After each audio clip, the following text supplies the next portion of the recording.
تعلقات کی تکمیل ہو اور طعام سے استفادہ کیا جائے اور پھر سب کے ساتھ خوش و خرم شادی خانے کے باہر گھر واپس جائے اور زندگی بھر یاد رکھا جاتا ہے کہ یہ ہماری دعوت خاص میں یہ شخص آیا تھا۔ مقصد ہے کہ ایک دوست یا ایک دولہے کی خوشی میں شریک ہو جائے، ان کے خاندان کی خوشیوں میں شریک ہو جائے اور آج ان کی دعوت پر شریک ہو کر ہم انہیں یہ ایک بات کا احساس دلا دیں کہ ہم آپ کی خوشیوں میں آپ کے ساتھ ہیں۔ اگر یہ نہیں ہوتا تو پھر اسے دیوانہ کہا جاتا ہے، اسے پاگل کہا جاتا ہے۔ تو پھر میرے بھائی جب 2 گھنٹے کی دعوت میں بے مقصد کوئی عمل ہو جائے تو دیوانگی کی علامت ہے، تو پھر 60 سالہ زندگی پوری بے مقصد گزر رہی ہے، تو پھر آپ بتائیں اس سے بڑا دیوانہ دنیا میں کون ہو سکتا ہے؟ اس سے بڑی پاگل پنی کی علامت اور کیا ہو سکتی ہے؟ دنیا میں آج کئی جنازے جا رہے ہیں، جیسے ہی خبر میں رکھا جاتا ہے فرشتے آ کر کھڑے ہوتے ہیں، پوچھتے ہیں پیدا تو تجھے کیا گیا تھا، بچپنے کا تیرا کوئی حساب تجھ سے نہیں لیں گے، جوان کر دیا گیا، اللہ کا فضل ہوا جوان ہو گیا، ذرا یہ بتا کہ جوان ہونے کے بعد تو نے نماز پڑھا؟ بولے نہیں پڑھا۔ بولے جوان ہونے کے بعد تجھ پر جو قانون لازم ہوا تھا کیا تو نے قانون کے مطابق زندگی گزاری؟ بولے نہیں گزاری۔ شریعت مطہرہ کا پابند تھا؟ بولے نہیں تھا۔ کیا اپنے ماں باپ کے حقوق ادا کرتا تھا؟ بولے نہیں۔ بولے بیوی بچوں کے ساتھ حسن سلوک تھا؟ بولے نہیں۔ پڑوسیوں کے ساتھ تیرا تال میل معاملہ داری کیسی تھی؟ بولے وہ اپنی جگہ رہتے تھے، میں اپنی جگہ رہتا تھا، ان کے نہ خوشیوں سے مجھے کوئی تعلق تھا نہ میرے غم سے ان کو کوئی خیال تھا، وہ مجھے جانتے پہچانتے تھے، سلام وعلیکم سلام تک میں ان کو جانتا پہچانتا، خیریت الحمدللہ تک، دوسری کوئی بات مجھے نہیں معلوم تھی۔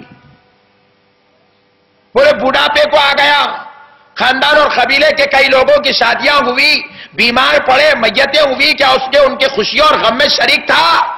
موقع ملے تو جاتا تھا ورنہ لائٹ لے لیتا تھا۔ بولے کوئی دینی اجتماعات میں علماء کی صحبت، اولیاء کی صحبت، اللہ کے نیک بندوں کی صحبت میں بیٹھتا تھا؟ بولے کبھی کبھی موقع مل گیا، جمعے کو جمعہ گیا تو جاتا تھا، وہ ملسا اتوار کو آتے تھے، بہت زیادہ زبردستی کرے تو بیٹھتا تھا، ورنہ کوئی مسئلہ نہیں، کوئی بات نہیں تھی۔ بولے تو فرشتے بولیں گے تو پاگل ہے، تو نے زندگی کے مقصد کو سمجھا ہی نہیں ہے، تو دیوانہ ہے، تجھے زندگی میں اس لیے نہیں بھیجا گیا کہ اپنے من کے مطابق زندگی گزار، اپنی خواہش کے مطابق زندگی گزارو، تمہیں اس لیے نہیں پیدا کیا گیا۔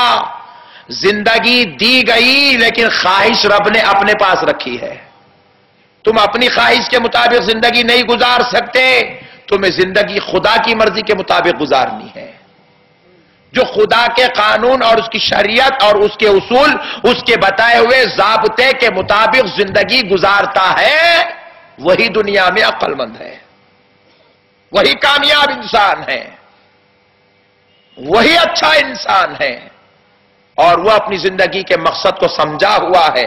اللہ رب العزت نے ہمیں پیدا کیا اس کی بندگی کے لیے، اللہ نے ہمیں پیدا کیا دنیا میں خدا کے قانون کے مطابق زندگی گزارنے کے لیے، اللہ نے ہمیں پیدا کیا اللہ کے بندوں کے ساتھ حسن سلوک کرنے کے لیے، چاہے وہ بندہ ماں کی شکل میں ہو یا وہ بندہ والد کی شکل میں ہو یا وہ بندہ دادا یا دادی کی شکل میں ہو، اللہ کا بندہ ہے، حسن سلوک اس کے ساتھ کرنا ہے،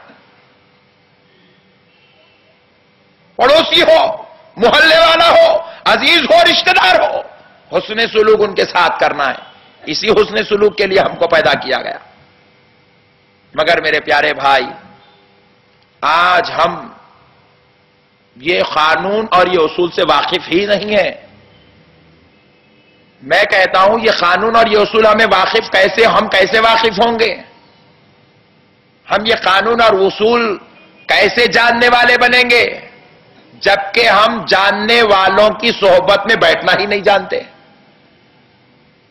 بھائی دیکھیے، اگر آپ میتھس پڑھنا جانتے ہیں، اگر آپ انگلش پڑھنا جانتے ہیں، یا آپ میں سے کوئی اردو پڑھنا جانتا ہے، کوئی ہندی یا تیلگو پڑھنا جانتا ہے، تو یہ جاننا آپ کو آسمان سے نہیں آیا۔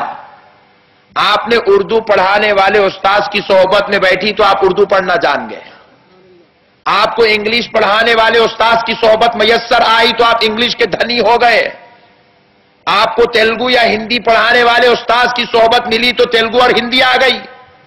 اگر کوئی شخص اٹھ کر کہتا ہے مولانا مجھے اردو نہیں آتی ہے، تو مطلب یہ ہے کہ اردو پڑھانے والے استاذ کی صحبت نصیب نہیں ہوئی ہے، اس لیے اردو نہیں آتی.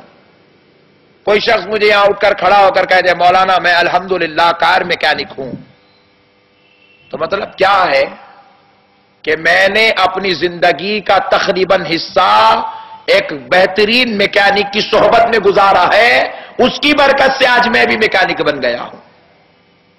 اگر کوئی شخص یہاں کھڑے ہو کر کہہ دے میں انجینئر ہوں، تو مطلب یہ ہے کہ میں نے اپنی زندگی کا ایک حصہ انجینئرز کی صحبت میں گزارا ہے، اس لیے آج میں انجینئر بن گیا ہوں.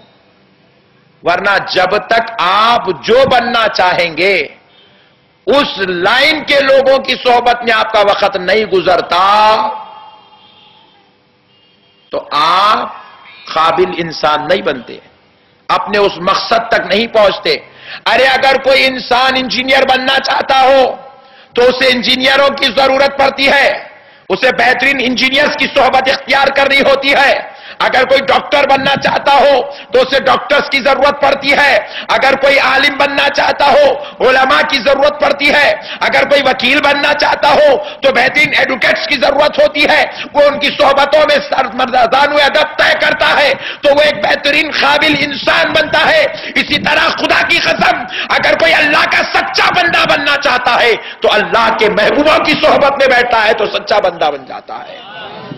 جب تک ہم اللہ والوں کی صحبت میں نہیں بیٹھیں گے، جب تک ہم دینی اجتماعات میں نہیں بیٹھیں گے، جب تک ہم علماء کی صحبت میں نہیں بیٹھیں گے، جب تک ہم مبلغین کی صحبت میں نہیں بیٹھیں گے، جب تک ہم رسول اللہ کے غلاموں کی صحبت میں نہیں بیٹھیں گے، اس وقت تک ہماری زندگی کے اندر ایک عملی انقلاب، نیکی والا انقلاب، اچھے مسلمان والا انقلاب، انسانیت والا انقلاب، عبادت والا انقلاب خدا کی قسم ہرگز برپا نہیں ہو سکتا، ہرگز برپا نہیں ہو سکتا.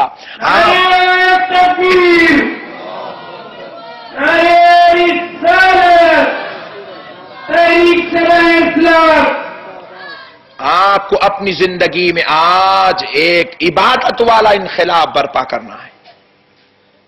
دنیا کے اندر کروڑوں انقلاب آئے اور کروڑوں انقلاب مٹ گئے، ختم ہو گئے، نیست و نابود ہو گئے، تباہ و تاراج ہو گئے. لیکن جو عبادت والا، تقوی والا، پرہیزگی والا، اللہ کی بندگی، رسول اللہ کی غلامی والا جو انقلاب آتا ہے، خدا کی قسم وہ انقلاب کبھی نہیں مٹتا. وہ انقلاب جب کسی میں آ جاتا ہے تو وہ ساری دنیا کو اللہ کا بندہ، رسول اللہ کا غلام بنا کر چھوڑ دیتا ہے. یہ انقلاب سمندر کے پانی سے بھی زیادہ گہرا اور سمندر کی سطحوں سے زیادہ گہرا اور سمندر کی تہ سے زیادہ گہرا ہوتا ہے.